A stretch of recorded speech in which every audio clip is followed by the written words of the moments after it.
Well, hey guys, it's that time where we go through my trash. All of the skincare products that I finished up since the start of fall. In this video, like in all of my Empties videos, I am just gonna show you guys the skincare and hair care products. I'm not gonna show sunscreens. I do that in a separate video, so stay tuned for that. But anyways, getting into it, I finally bit the bullet and decided to try the raw sugar body wash. I have heard so many good things about this. You all know I don't really use body wash. That always alarms people. I mostly just kind of rinse off, and then I use body wash to like the armpits, the groin area, or you know, if I've been out and I'm wearing shorts and I got dirt on my skin, then I'll use body wash there. But anyways, I have heard so many good things about this on YouTube. I decided to try it out, and they were not lying. It's actually quite good. I was expecting it to be heavily scented. Obviously it does have fragrance, but the fragrance, raw coconut and mango, is very light. It doesn't linger, it's not heavy, but the formulation is actually very moisturizing. So I was pretty impressed with this. It's got jojoba seed oil, olive oil, mango kernel butter, cocomineal propyl betaine, which is a mild surfactant. Yeah, I rather enjoyed this. It's cruelty-free and vegan. So I first saw this or heard about this from Melanie, Mr. Kong's mom. I love her channel, and she's always raved about these, so I decided to give it a try. And it lasted a really long time. Now, one I did not like, and I shared it with you guys recently in a faves fails video, is by The Body Shop. This is their tea tree face wash. Tea tree oil, you know, it has been shown to be helpful for like psoriasis, seborrheic dermatitis, acne, certain fungal infections. So I wanted to give this a try, and I was not happy with it because it's very strongly scented. It's got menthol in it, and it just really burns around the eyes. I ended up actually using this as a deodorizing armpit wash, and that worked out fine, but I would not repurchase this, but I did finish it. You guys, I finish the products that you see on this channel. Even if I don't like them, I will finish them up. If it's something that I can pass on to somebody else, you know, maybe I don't want to use it, but somebody else could use it, then I will. But I pretty much use up everything. Anyways, speaking of body washes, I also tried out and did not hate the Fizz Fountain body scrub from Zitsticka. So this was sent to me from Zitsticka. I wouldn't necessarily recommend it though. It's got pumice in it, which is abrasive. Because pumice and these other like walnut shell particles, they don't depress like that. They are going to create little zones of micro injury. And depending on the pressure applied when using and the nature of the skin where you're using it, you certainly can begin to get a little bit too deep in certain areas and cause little areas of injury that result in more water loss. So I wouldn't recommend it for that reason. It's also got peppermint oil, which kind of gives a bit of a tingle, but if you are allergic to fragrance, peppermint oil is a fragrance, so, you know, there's that. It's got lactic acid and glycolic acid. Those are good ingredients for softening rough and bumpy skin. So I was optimistic to try this, you know, would it be helpful for keratosis pilaris? I think so, but with the caveats that those pumice particles, they can end up actually worsening the dryness situation for you. It's also got glycerin, which is moisturizing. I wouldn't say this was bad. I just, you know, it's not something I would recommend to you guys per se, or go out and buy myself. It was sent to me, but I did use it up. All right, you guys know I adore the Inkey List Oat Cleansing Balm. This is seriously my favorite product from that brand, I'm thinking.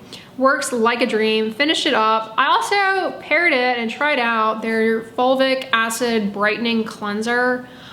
Fulvic acid, I don't really know what to tell you guys about it. I think it's from like peat moss.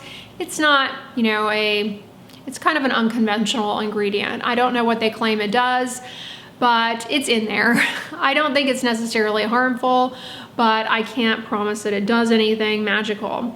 It's just a mild cleanser. It's not bad, it does the job. It is kind of a brownish color. It doesn't have anything abrasive in it or rough to the skin. There's no particulate in it.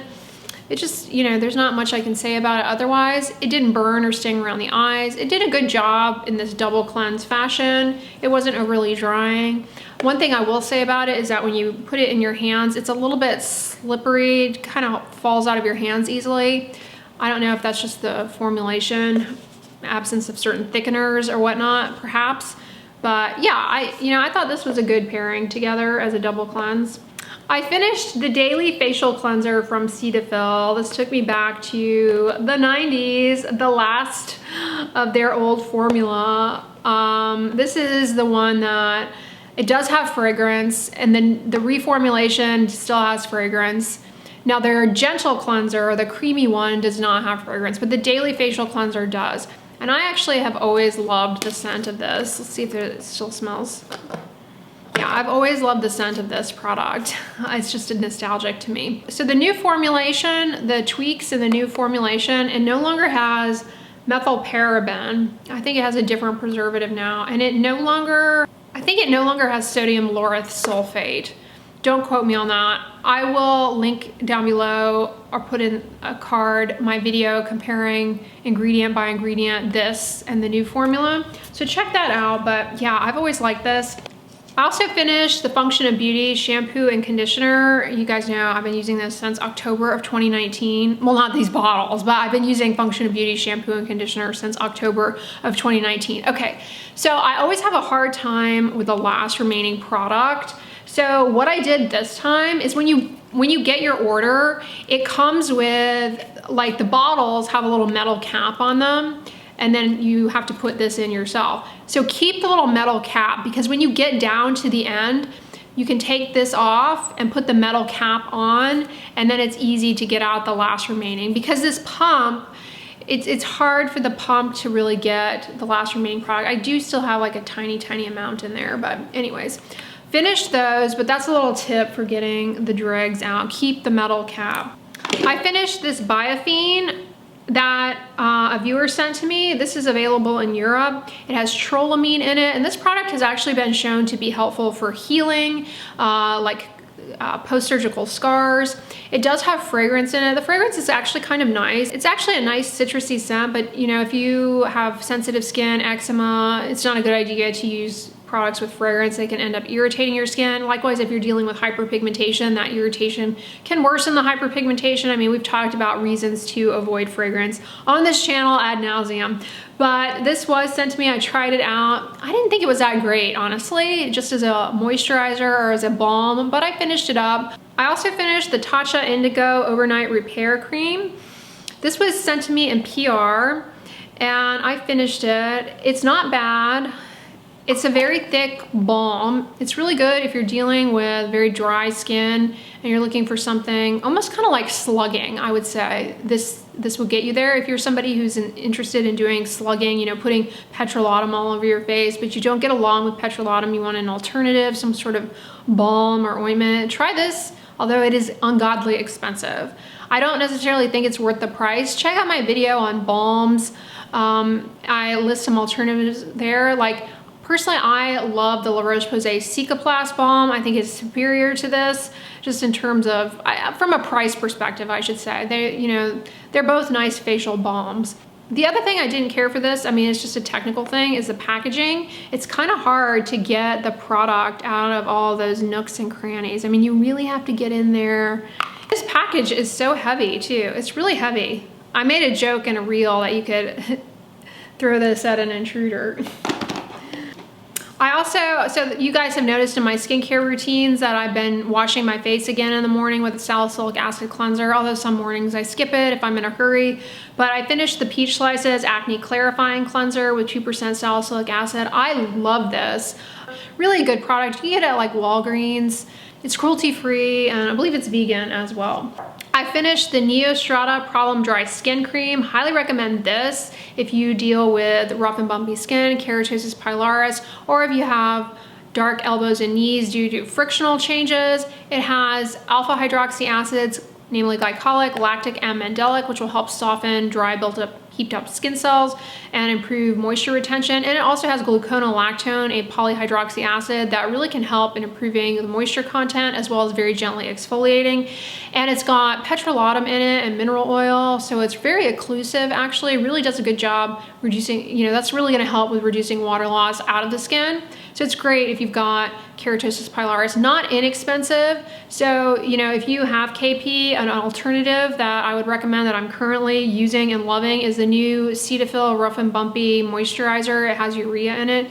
This doesn't have urea. It has lactic and glycolic and mandelic. Those alpha hydroxy acids, they are also helpful for keratosis pilaris, just gently exfoliating that built up dry skin in the follicle that leaves those bumps. I finished this moisturizer from Cetaphil. It's their Healthy Radiance Renewing Cream.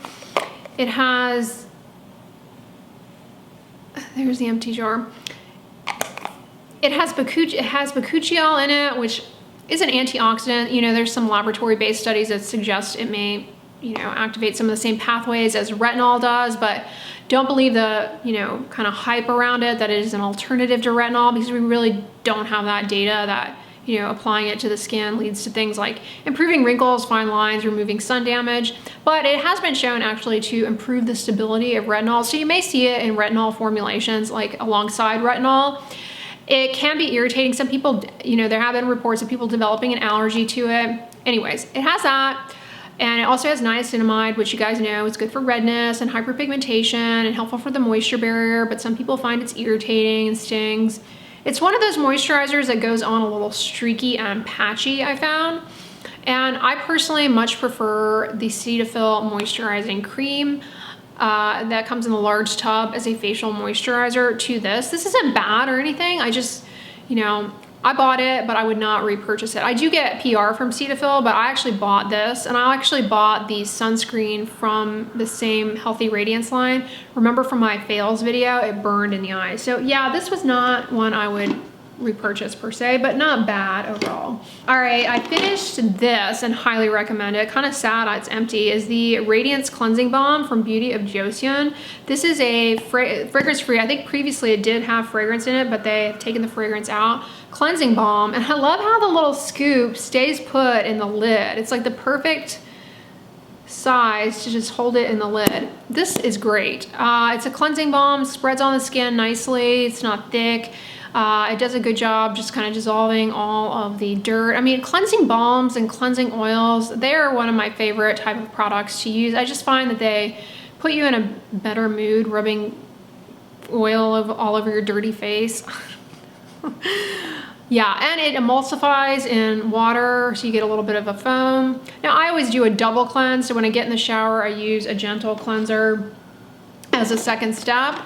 But you could, in theory, get in the shower and just rinse this off, and it probably, you know, that would probably be enough, honestly. When people ask me, like, can I do this, can I do that when it comes to anything, but, you know, I get a lot when it comes to this double cleansing. Honestly, there are no rules about this. Using some sort of a cleansing oil has been shown to reduce the irritation from cleansing, to remove water-resistant sunscreen. So, you know, that's kind of the only thing I can point to. If you don't want to double cleanse, don't double cleanse. You know, but you may find, especially if you wear heavy makeup, that double cleansing helps facilitate that makeup removal in a gentler fashion. I finished not one, but two Hypochlorous sprays, Skin Smart. I love spritzing this all over my face, armpits, body when I'm running on the treadmill, because it gets hot in there and sweaty. Hypochlorous, it helps cut down on the bacteria on the skin that, you know, break down sweat, lead to body odor, and it can help reduce acne breakouts. It's really good if you have eczema. People with eczema are prone to being colonized with certain strains of staph bacteria that can not only flare the eczema, but, you know, cause skin problems. So that's a really good product. It's also helpful to spray on your feet to reduce foot odor. Highly recommend it, and I go through a couple of bottles a season.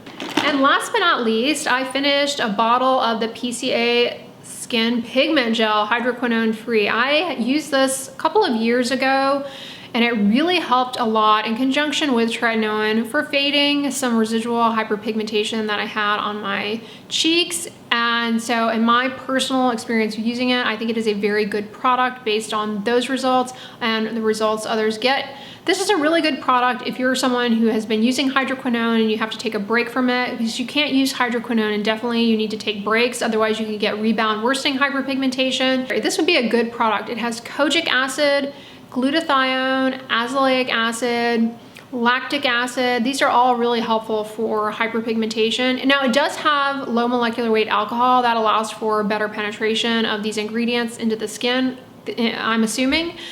But I have noticed you have to be careful. First of all, you only need a tiny amount of this to the whole face. If you put too much, you will find that products that you put on over it, like sunscreen, pill, and you also have to be careful. It can be, if it gets near the eyelids, it is drying. I have come to learn that in using it again. Definitely put some petrolatum ointment on your eyelids when you use this because it can lead to a lot of eyelid dryness. You only need a few tiny pumps and you can use it twice a day, morning and evening. I apply it to the skin while it's still damp to allow for better penetration. So I apply it immediately after cleansing and rinsing the cleanser off. And once it's kind of absorbed, you know, I put moisturizer on over it, and in the daytime, I obviously put sunscreen. So this is really good for addressing hyperpigmentation. Now, if you have melasma, I would still proceed with caution with something like this because it can be irritating. And when it comes to melasma, the slightest bit of irritation can really aggravate that skin condition. It's not worth it, honestly. And then I finished the Lancome Idole mascara. This I actually grew to like. At first I was kind of unimpressed with it, but it has a nice lengthening and lifting effect to it. It really does lift and curl the lashes. It took me a few times before I got into liking it, but yeah, I actually really like it, and I kind of miss it because I'm currently using that Charlotte Tilbury push-up lash, pillow talk, whatever, and that kind of gets crumbly and flakes a lot. But yeah, that one was not bad. Not the best mascara, but not bad. I actually ended up liking it quite a bit. So those are my empties from throughout the fall. Again, stay tuned. I'm gonna do a separate video on all the sunscreen that I finished up, and that will probably come sometime in January. So stick around for that so you can see all the sunscreen I made my way through. But if you like this video, give it a thumbs up, share it with your friends, and as always, don't forget, sunscreen and subscribe. I'll talk to you guys tomorrow. Bye.